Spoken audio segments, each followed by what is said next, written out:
Triangle பார்க்கலாம். மேக்ஸில் இந்த மாதிரி சம்ஸ் வந்து அடிக்கடி கேட்குறாங்க. ட்ரையாங்கிள், ரெக்டாங்கிள், ஸ்கொயர் இந்த மாதிரி ஷேப்ஸ் எல்லாம் கொடுத்துட்டு ஃபிகர் கொடுத்துட்டு அதில் எத்தனை ட்ரையாங்கிள்ஸ் இருக்குது, எத்தனை ஸ்கொயர் இருக்குது, எத்தனை ரெக்டாங்கிள் இருக்குது அந்த மாதிரி கேட்குறாங்க. ட்ரையாங்கிளில் டைப் 1 பார்க்கலாம். இது ஷார்ட்கட்டோடு பார்ப்போம். டைப் 1 பார்த்தோம் அப்படின்னா இங்கே ஒரு ஃபிகர் கொடுத்துருக்காங்க. இதில் எத்தனை ட்ரையாங்கிள் இருக்குதுன்னு கேட்டிருக்காங்க. இதை வந்து எத்தனைனா ஃபஸ்ட்டு எத்தனை பார்ட்டாக பிரிச்சுருக்காங்க ஒரு ட்ரையாங்கிள்னு பார்க்குறோம்.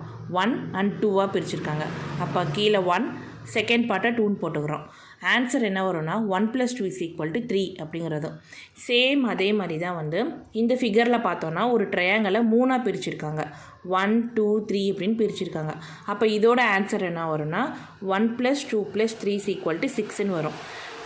அதே மாதிரி தான் சேம் அதே மாதிரி தான் இங்கே இந்த ஃபிகரில் கொடுத்துருக்காங்க. 1, 2, 3, 4 பிரிச்சிருக்காங்க இந்த ட்ரையாங்கிள் வந்து. அப்போ வந்து 1, 2, 3, 4ன்னு போட்டுட்டு 1 + 2 + 3 + 4 = 10. அப்போ வந்து இந்த ஃபிகருக்கான ஆன்சர் என்னென்னா 10 தான். அப்போ இதில் 3 ட்ரையாங்கிள்ஸ் இருக்குது, இதில் 6 ட்ரையாங்கிள்ஸ் இருக்குது, இது வந்து என்னென்னா 10 ட்ரையாங்கிள்ஸ் இருக்குது. இது டைப் 1.